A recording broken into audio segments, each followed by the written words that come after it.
좋아요, 구독 누르시면 부자 되실 거예요. 돈 터지는 경제 맛집 서유미의 돈터침이 시작합니다. 오늘은 김현우 행복자산관리연구소 소장과 함께 경제적 본능 일깨워 보겠습니다. 안녕하세요. 안녕하세요, 김현우입니다. 네, 저희가 급하게 네, 급하게 이거는 빨리 해야 된다 빨리 해서 민간 임대주택 네. 사기 요거 빨리 알려드려야 되잖아요. 네. 어떤 일이에요? 민간 임대라고 한다면 그냥 공공 임대 아닌 다 모든 걸 얘기를 합니다. 그러니까 우리가 그냥 세입자, 우리 집주인 이거 다 민간 임대잖아요. 난 지금 민간 임대 살고 있는 거잖아요. 그렇죠, 그렇죠. 네네. 그런데 우리나라 민간 임대는 대부분 이제 개인적인 1대1 거래예요. 그런데 해외 같은 경우에 보면 기업이 네. 기업 이름을 걸고 아파트에서 이렇게 임대를 주고 이런 경우들 많이 있거든요. 네. 근데 우리나라는 그런 경우가 거의 없죠. 왜 그럴까요? 이게 사실 주택에 대한 규제. 주택을 다주택자가 되면 뭐 종부세라든가 각종 막 세금 엄청나게 물잖아요. 그쵸. 그러다 보니까 돈이 있는 뭐 어떤 시행사, 건설사 뭐 이런 곳들이 아파트 100세대를 지어가지고 여기를 임대 아파트로 분양을 하게 되면 그걸 100채를 소유하는 순간 어마어마한 세금을 물게 됩니다. 대출도 못 받고. 그렇죠. 난리가 네. 나죠. 그래서 그런 임대 시장에 잘 안 뛰어들고 다 분양만 해요. 그런데 사실 아파트가 많이 지어지고 분양으로 공급되는 것도 좋지만 임대 시장도 어느 정도 이 주거 안정성 확보를 위해 가지고 재고가 늘 꾸준하게 있어야 되잖아요. 그래야지 이렇게 집값이 난리가 안 나죠. 그렇죠. 네. 그런데 공공임대로는 그게 한계가 있으니까 민간 임대 쪽에 어떤 지원을 해줘서 세제 혜택을 줘서 세금 세게 안 물릴 테니까 기업들도 여기다 참여를 해라. 다만 장기 임대로 1년, 2년 하면 해먹고 떠나지 말고 네. 최소한 한 10년 이상 이렇게 임대를 해라라고 하는 임대주택이 건설 임대주택이에요. 네. 그러니까 돈 많은 사람들이 아파트를 지어가지고 최소한 10년 이상 임대를 하게 되면 여기에는 취득세라든가 양도세라든가 종부세라든가 이런 것들 다 면제해주거나 감면해주거나 깎아주거나 뭐 이렇게 해줄게 하는 게 오늘의 핵심입니다. 네. 그런데 10년 동안 임대를 하고 난 다음에는 그럼 어떻게 하냐? 자, 요 민간 임대도 두 가지가 있어요. 민간 건설 임대도 하나는 공공의 지원을 받는 공공 지원 임대. 네. 요거는 나라에서 돈을 어느 정도 받아요. 기금에서. 그러다 보니까 제약이 많아요. 임차인은 무주택이어야 되고 뭐 이런 조건을 해서 까다로워요. 그리고 네네. 분양할 때 조건도 까다로워요. 그러니까 이거는 좀 싫죠. 내 마음대로 사업을 못 하니까. 그런데 기금의 지원을 받지 않으면 일단 10년 동안 네가 임대를 해. 그 다음에 분양 전환하고 뭐 하는 건 당신이 알아서 해. 자유도가 높습니다. 그러니까 10년 동안은 못 파는 거죠. 그렇죠. 네, 팔 못 수가 팔다가 없어요. 10년 지나면 뭐 팔든지 말든지 그건 그때 가서 알아서 하세요. 맞습니다. 네. 그걸 이 개념으로 가는데 이걸로 이제 사기를 치는 일당들이 있어요. 이걸 어떻게 사기를 쳐요?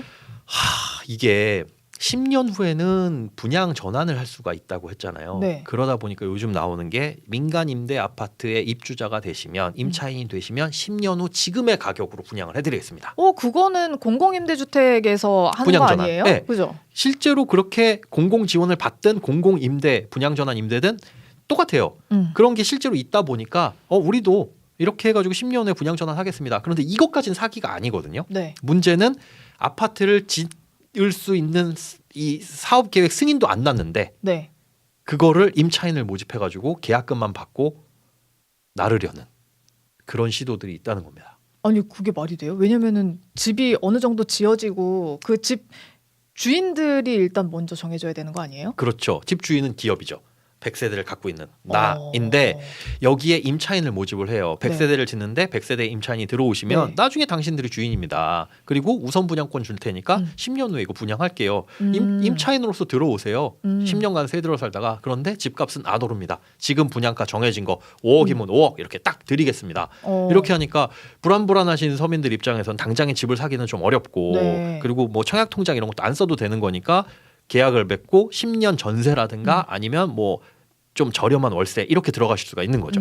근데 그러면은 이것도 알아보려면은 사실 그 사람들이 짓겠다는 그 위치가 있을 거 아니에요? 그렇죠. 그러면 요 위치에 이런 사업이 있는지 물어보면 될 것 같은데. 지자체에 물어보셔야 되는데 네. 이게 워낙 공공연하게 인터넷에다가 그 아파트 이름만 치더라도 진짜 한 면 반 정도가 광고예요. 분양 광고. 뭐 예를 들어 CBS 아파트라고 한다면은 서울의 CBS 아파트 검색하면 분양 광고 여기에 공식 홈페이지라고 막 다 돼 있는데 클릭해 보면 진짜 아파트 분양하는 그런 홈페이지로 들어갑니다. 보면 막 조감도 막 있고 막 커뮤니티 시설 뭐 여기에 역세권이다 역 표시 막 돼 있고 이게 딱 머릿속에 그려지는 그 그림 이미 있잖아요. 샀었어. 네. 그리고 막 뭐 59제곱미터형 뭐 84제곱미터형 이런 그 내부 평면도 평면도도 다 있고 그럴듯해요. 그런데 희한한 건 그 광고를 다 하나씩 클릭해 보면 전화번호가 다 다릅니다. 오. 시행사 번호가 심지어 없어요. 그리고 시행사가 어딘지도 안 나와 있는 곳이 대부분이에요. 건설사만 나와 있어요. 우리가 아파트를 지을 때는 그 사업을 계획하는 시행사라는 게 있고 실제 아파트에 벽돌을 쌓고 뭐하고 하는 건설사가 있습니다. 시행사와 건설사가 같을 수도 있지만 보통 시행사와 건설사는 다른 경우가 대부분이에요. 그런데 시행사가 어딘지는 안 나와 있고 아파트 브랜드만 이렇게 걸어놓는 경우들이 많습니다. 그럼 시행사에다 문의를 해야 되는데 어디다 문의를 하냐? 이 전화번호에 전화를 해보면 네. 다 돈 받고 분양 광고 분양 대행을 하는 곳들이에요. 오. 이 사람들은 이걸 분양을 해주면은 이제 수수료를 받겠죠. 문제는 어느 정도 지어져야 그거 받는 거 아니에요라고 할 텐데 그러니까요. 우리가 그냥 일반 아파트도 짓기 전에 선분양합니다. 그건 분양이니까. 그쵸. 집 주인을 구하는 거니까. 그렇죠. 집 주인을 구하는 건데 네. 이것도 마찬가지로 짓기 전에 선분양식으로 하는 거예요. 임차를. 임차를. 그래서 만약에 짓는데 100억이 들어간다. 네. 그러면 임차인을 모집하면서 보증금이나 이런 것들을 미리 조금씩 낼 거 아니에요. 100억 중에 한 30억은 이 사람들 돈을 받아다. 70억 정도는 자기 돈 들여가지고 이렇게 짓는 겁니다. 잠깐 그러면은 네. 공공 분양할 때 그런 비슷한 조건이 있잖아요. 나중에 뭐 10년 이후에는 임대 전환. 예. 임대 전환을 해준다. 분양할 수 있게끔.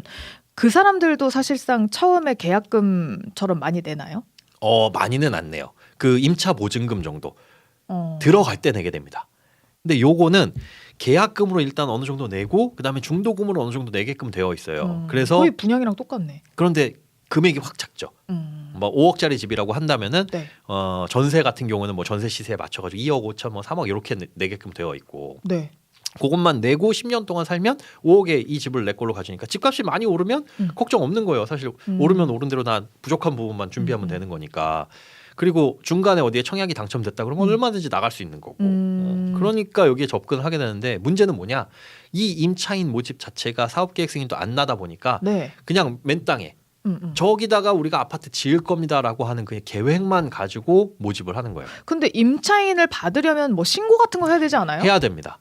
그러다 보니 원래는 임차인 모집 단계가 어디냐면 사업계획 승인이 난 다음부터 임차인을 모집할 수가 있어요. 네. 그런데 얘네들이 모집하는 거 그럼 뭐냐? 예비 임차인 모집이에요. 그게 뭐야? 사전 청약 이런 건가? 그런 느낌이죠. 오. 임차인 모집은 여기 아파트 지어도 돼요라고 승인이 난 다음에 그러면 저희가 임차인을 모집하겠습니다라고 신고를 하고 네. 청약홈이라든가 뭐 이런 곳을 통해 가지고 공개 모집을 해야 됩니다. 그치, 그게 맞죠, 사실. 네, 그렇게 해야 돼요. 물론 이제 무조건 청약홈이나 이런 데를 통하진 않아도 돼요. 네. 자기네 이제 알아서 하는 방법으로 하면 되는데 임차인 모집을 공개적으로 하기 전에 그 모집 전 단계 사업계획 승인 나기 전에 예비 임차인이라고 해가지고 사실은 아무런 법적으로 보호받을 수 없는 대상자들을 모집을 하는 거예요.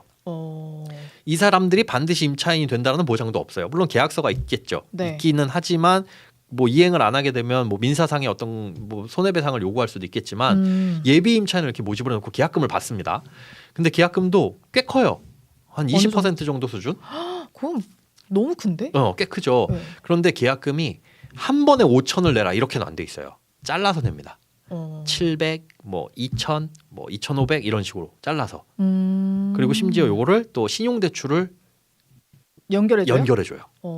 이게 계약금 같은 경우에는 담보대출이나 이런 게 아니고 분양 아파트도 거의 현금으로 내야 되는데. 현금으로 내야 되는데 현금이 없으면 신용대출로 내가 끌어와야 되잖아요. 네. 그 신용대출도 연계를 해줘요. 그 은행은요? 그 은행은 시중은행이에요?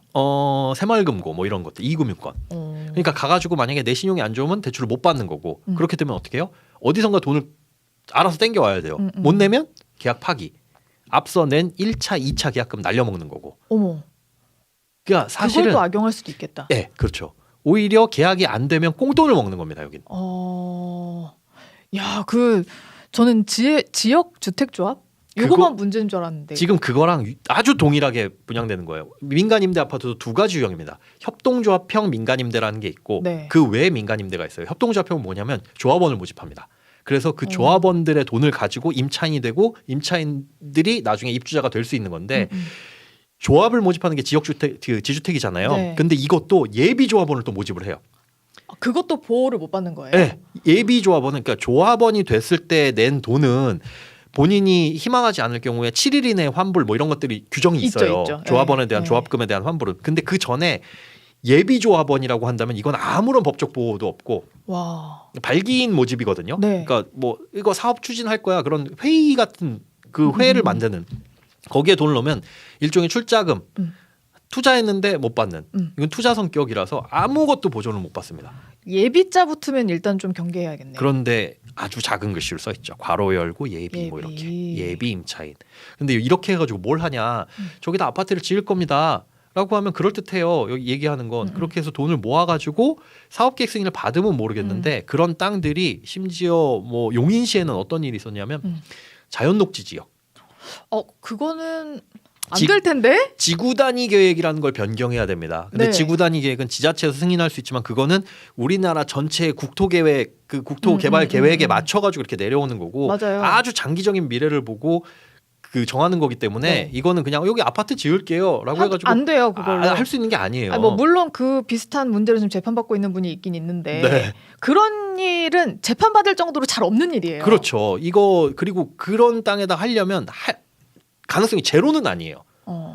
바뀔 가능성도 있기는 있죠. 왜냐면 이번에도 그린벨트 풀어준다고 막 이런 그렇죠. 뉴스 나오니까. 그러니까 뭐 하늘에다가 아파트를 짓겠습니다. 이런 건 말 같지도 않은 거지만 저기다가 우리가 승인만 받게 되면 아파트 지을 수 있어요. 그건 맞는 말이에요. 근데 문제는 그런 사업을 하겠다라는 신청조차 올라와 있지 않고 신청도 없어요? 신청도 없고 그거는 근데 얘네들이 하기 나름입니다. 말을 하기 나름. 아직 예비 임차인이 다 모집 안 됐다.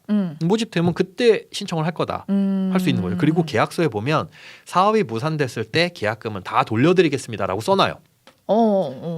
안심되죠. 네. 무산되면 내가 낸 계약금 다 돌려주겠다는데. 그건 지주택에서 있을 수 없는 일이긴 한데. 문제는 기한이 없습니다. 언제까지라는 얘기가 네. 있구나. 지주택도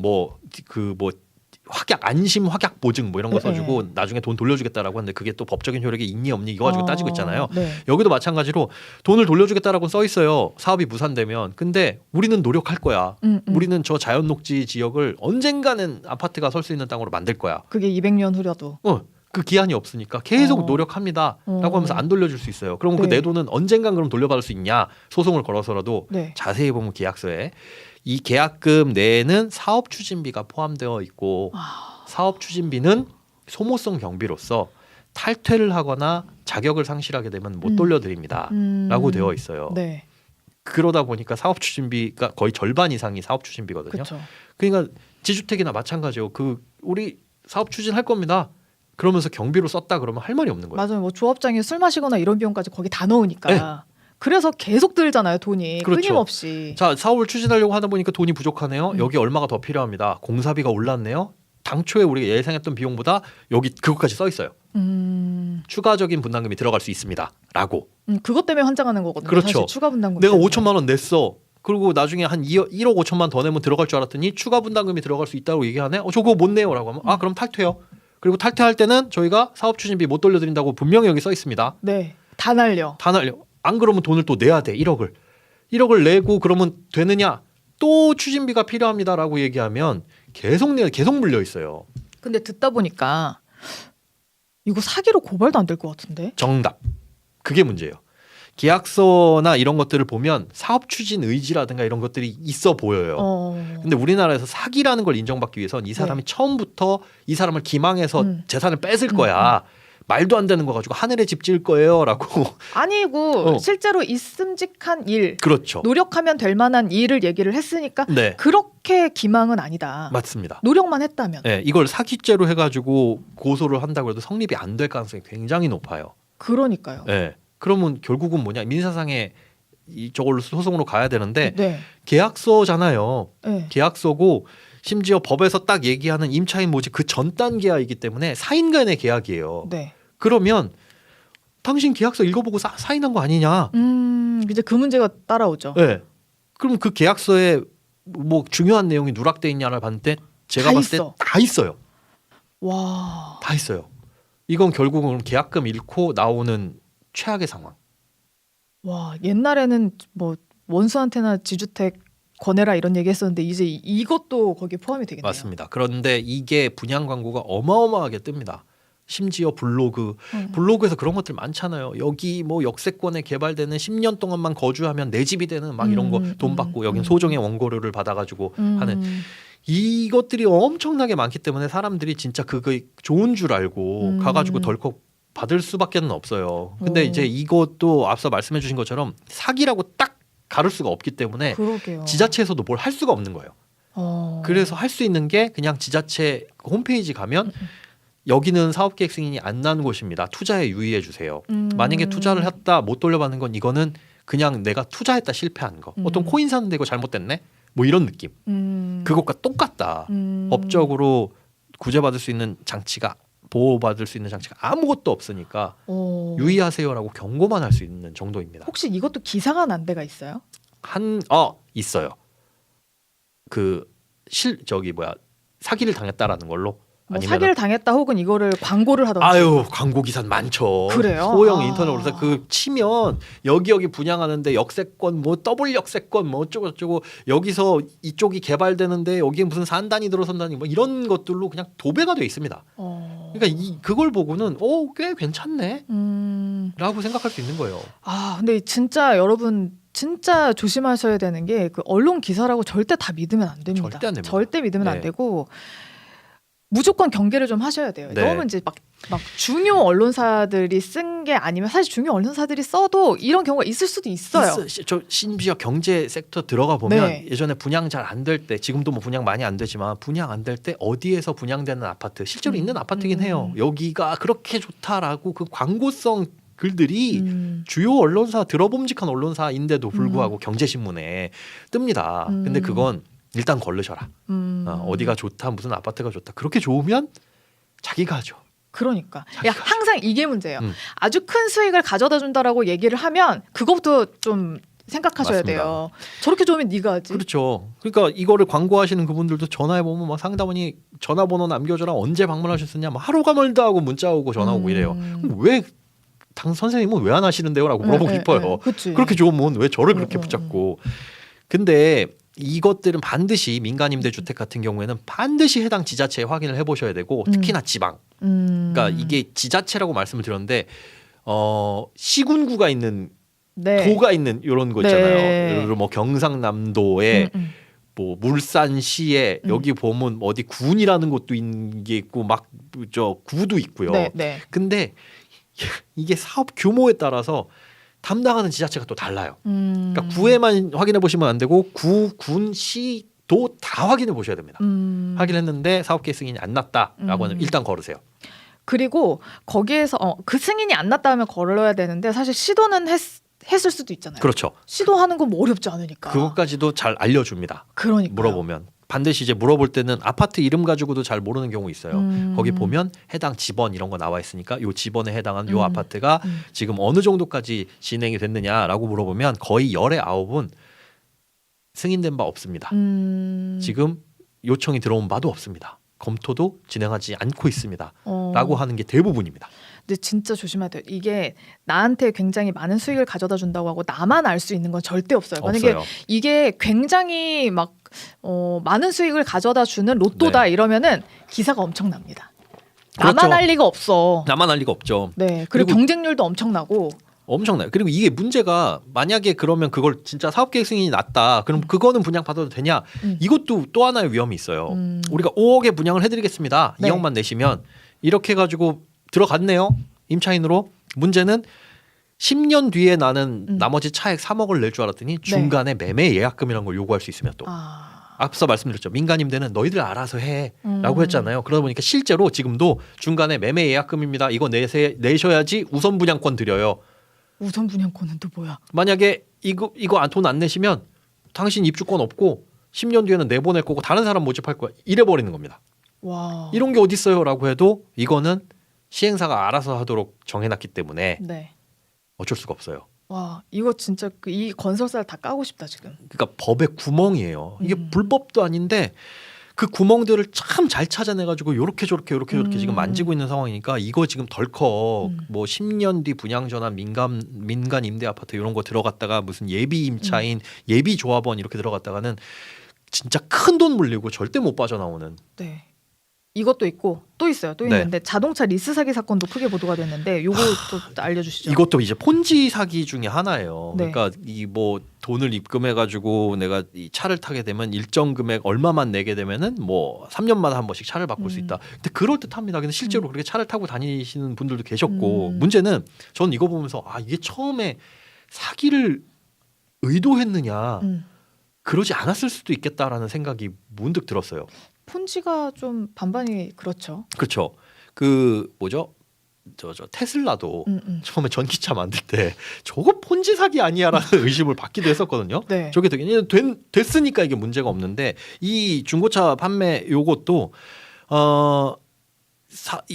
어느 정도 대금을 입금하면 그거에 대한 수익금을 지급을 한다. 일정 부분. 그게 한 1%인가? 꽤 높은. 근데 알고 보니까 이게 다단계처럼 피라미드 조직처럼 이렇게 연결돼 가지고 하위 조직원을 모집하면은 그렇게 해서 중고차를 판매하면 거기서 일정 부분 수수료가 발생하고. 근데 알고 보니까 그 대금을 가지고 거기서 폰지 사기처럼 진짜 떼어준 거죠. 그래서 지금 이건 수사 중에 있기 때문에 약간 조심스러운 얘기긴 한데 네. 여기에 이제 유명 연예인도 네. 연루되다 보니까 네. 본인도 지금은 그렇게 주장을 하고 있어요. 나 이거 이런 사업인지 몰랐다. 실제로 잘 진행이 되고 있는 것 같았다. 이게 꽤 장기간 유지가 되는 사기거든요. 사기 의심을 받는. 그래서 말씀드리기가 좀 조심스럽긴 한데 그런 과정에서 내가 어떤 물건을 사는데 뭐 페이백을 어느 정도 일정 부분 받는다. 그게 상식적으로 좀 벗어나는 수준이라고 한다면은 의심해 보셔라. 근데 이게 수사 결과가 딱 나오기 전까지는 네. 이런 유형은 또 사기다 아니다라는 걸 판단을 내려드릴 수는 없으나 어려워요. 조심하셔야 된다라는 얘기를 저희가 드리는 겁니다. 그렇습니다. 나에게 갑자기 행운이 이런 식으로 쉽게 찾아오지 않습니다. 인생은. 그렇죠. 네. 그런 행운은 복권 아니면 사실 정식 복권 아니면 없는 것 같아요. 그 정식 복권을 사세요. 차라리. 네. 차라리 그러면 내가 억울하지라도 않아 사실. 그렇죠. 네. 복권은 내가 뻔히 안 되면, 알잖아요. 네. 될지 안 될지도 뭐 대충 알고 안 될 있고. 거라고 생각하고 하는 거니까. 근데 그리고 미술품도 있었어요. 아트테크 사기. 그렇죠. 미술품에 투자를 하게 되면 이 미술품을 사면 예를 들어 이런 그림이 있어요. 요걸 1억에 사시면 좋죠. 향후 가치 오를 거면 저는 이거 걸어놓을 자리도 없어요. 집도 좁아가지고 그거 고객님 집에다 걸어놓는 게 아니고요. 갤러리에 빌려줍니다. 그럼 갤러리에서 임대료를 드려요. 빌린 값으로. 그러면 꼬박꼬박 한 달에 얼마가 들어옵니다. 라고 해가지고 대규모 지금 사기 사건이 발생을 했습니다. 이것도 수사 중에 있는데 아니 근데 이거는 미술품이 있었을 텐데 있는 것도 있고 없는 것도 있어요. 심지어 없는데 팔았다고요? 없는데 판 것도 한강물 있어가지고 이게 실제 소유권이 없는데 네. 그 판매한 사람이 이 물건을 갖고 있어야지 이렇게 판매가 되는 거잖아요. 근데 이 미술품 거래를 보니까 실제로 내가 가가지고 직접 그 물건을 보고 거래한 경우가 없고 왜냐하면 그건 갤러리에 걸려 있으니까 저거 확인하셔라. 그래서 소유권만 당신한테 움직인다. 그리고 거기에서 이제 이 대여료를 지급을 해줄 것이다. 이런 식으로 거래되다 보니까 실제 미술품을 보고 투자하신 분들은 또 드문. 어떻게 그럴 수가 있지? 한두 푼 하는 게 아닌데. 한두 푼 하는 게 아닌데 이게 오랫동안 그리고 그 업계에서는 꽤 이름 있는 갤러리였거든요. 이걸 이게 중간에 취급을 해주는 네, 업체가. 네. 그러다 보니까 이제 믿는 사람들이 많이 있었죠. 근데 알고 보니 어느 날부터 왜 대여료가 지급이 안 되지? 이것도 폰지의 구조. 와 이런 식이었으면 피카소 그림도 팔았겠네. 피카소 그림인데 이거 안 나온 거에서 500만 원에 판다. 이렇게 했으면 사람들이 좀 환장하고 돈 넣었을 텐데. 그랬으면 이제 말도 안 되니까 안 했겠죠. 네. 신진 작가의 그림들 뭐 이런 거 싸게 지금 투자하셔야 됩니다. 그럴 듯 하잖아요. 신진 작가인데 장래가 촉망받는 요즘에 인기 있는 이렇게 해가지고 소개를 하면 그림에 뭐 문외한인 분들 같은 경우에는 잘 모른단 말이죠. 그걸 알아도 그 업계에 종사하시는 분들. 그러니까 근데 미술품 근데 제가 좀 궁금해서 하는 게 미술품 사면 그 거래 확인서 같은 거 떼주거든요. 네. 근데 그거 한국 미술협회인가 뭔가 거기에서 다 통용되는 걸로 알고 있는데 네, 이것도 네. 확인을 안 한 거예요? 그런 것들도 사실 모르는 분들도 많이 계셨고 그리고 그 일단 미술품의 가치를 말씀하신 것처럼 뭐 옥션이라든가 이런 거 통해 가지고 가치를 판단을 해봐야 되는데 여기서 얘기해주는 미술품 이거 1억입니다. 이런 걸로 그냥 고지고대로 믿으신 것들도 많이 있다는 거죠. 그래서 이거는 제3의 전문가한테 크로스 체크를 계속 해보셔야 되는 부분. 이런 정말 생소한 영역 같은 경우에는 그쪽 말만 믿지 말고 여러 군데 좀 확인을 해보셔야 되는. 조금 조심스러운데 제가 아트 딜러 자격증이 하나 있어요. 오, 근데 거기에서 이분한테 확인하면 되겠네요. 하는 전 잘 모르기는 해요. 근데 자격증만 있지. 네. 근데 보니까 신진 작가의 그림을 사올 때 이게 그 사이트에서 500만 원이에요라고 하잖아요. 그럼 사실상 그걸 사러 가잖아요. 그럼 500에 안 팔고요. 그거보다 아래 돈으로 팔아요. 네. 그런 다음에 만약에 이제 뭐 제가 유추하기론 그래요. 500만 원 아니고 원래 100만 원인데 400만 원에 팔고 그러면서 이 미술품 파는 그 아트 센터는 돈을 페이백을, 300을 더 받는 거죠. 그렇죠. 근데 그러면서 이거를 요즘에 이렇게 병원 같은데 보면은 그거 그거 빌려준다고 해요. 왜냐면 내가 이거를 우리 집 수장고가 없잖아요. 그러니까 그거를 병원에 빌려주면 그 사람들은 매달 그거 돈을 내고 임대료를 렌트료를 내고 네. 제가 알기론 나중에요. 그걸 다시 돌려줘요. 페이백. 그 왜 그러냐면 맞아요. 세금 탈세 때문에 그러거든요. 그 병원에다가 네. 이렇게 하더라고요. 그 사람이 만약에 1년에 렌탈비로 한 2천만 원 냈어요. 그쵸. 그러면 2천만 원짜리라고 써 있는 그림을 줍니다. 그러면 제가 말씀드렸잖아요. 2천만 원이라고 써 있지만 사실 정가는 2천만 원이 아니라고. 네. 이런 식으로 탈세도 많이 그리고 하더라고요. 그 2천만 원 렌트비로 지급한 건 병원에서 비용을 그쵸. 받을 수 있기 네, 때문에 세금도. 요거 세금 공제 받고 나중에 이 그림도 리스처럼 잔액 얼마만 내면 내 소유가 되는 맞아요. 그런 식으로 네. 아주 탈세하고 교묘하게 얽혀 있기 때문에 또 이제 생존하고 있는 작가 같은 경우는 이 세금 그림에 안 대한 내거든요. 양도세가 또 네. 없어요. 그런 것들을 아주 교묘하게 그럴 듯하게 들어보면 근데 이게 절세와 탈세의 약간 교묘한 줄타기를 그쵸. 하면서 네. 거기에 딱 말리면 그럴 듯하니까 근데 조심하셔야 된다 이것도. 네, 예, 이것도 이왕이면 조심하셔야 그러니까 됩니다. 그림 사는 걸 뭐라고 하는 게 아닙니다. 사실 거면 직접 가셔서 내 물건을 보고 하루라도 집에 가져가세요. 제발. 그리고 그 증명서를 떼줘요. 네. 그러니까 그것도 확인을 한번 하시고. 그래야 되는데 부탁드립니다. 문제는 이걸 네. 보신 분들은 그렇게 하시겠지만 네. 모르시는 분들은 아 그림은 이렇게 거래가 되는구나. 혹시나 주변에 또 몰래 이런 투자하고 있으신 분들한테 이 영상을 같이 공유해 주시면 너무 좋을 것 그래서 같아요. 무조건 알려주셔야 돼요. 요즘에 어디 집 살려고 한다 이런 분들은 네. 뭐 어디 그림에 투자한다 빨리 이거 공유해가지고 너 혹시 이런 거 아니냐 꼭 알려주시기 받아봐야 바랍니다. 된다라고 얘기해 주시기 바랍니다. 대한민국의 사기꾼들 다 뿌리 뽑을 너무 때까지. 많아, 너무 많아. 진짜 진짜. 어떻게 이렇게 머리가 좋은가 몰라. 공모주의 채권 사기에 뭐 분양 임대 사기까지 해서 오늘 열심히 알아봤습니다. 지금까지 김현우 행복자산관리연구소 소장과 이야기 나눠봤습니다. 고맙습니다. 네 고맙습니다.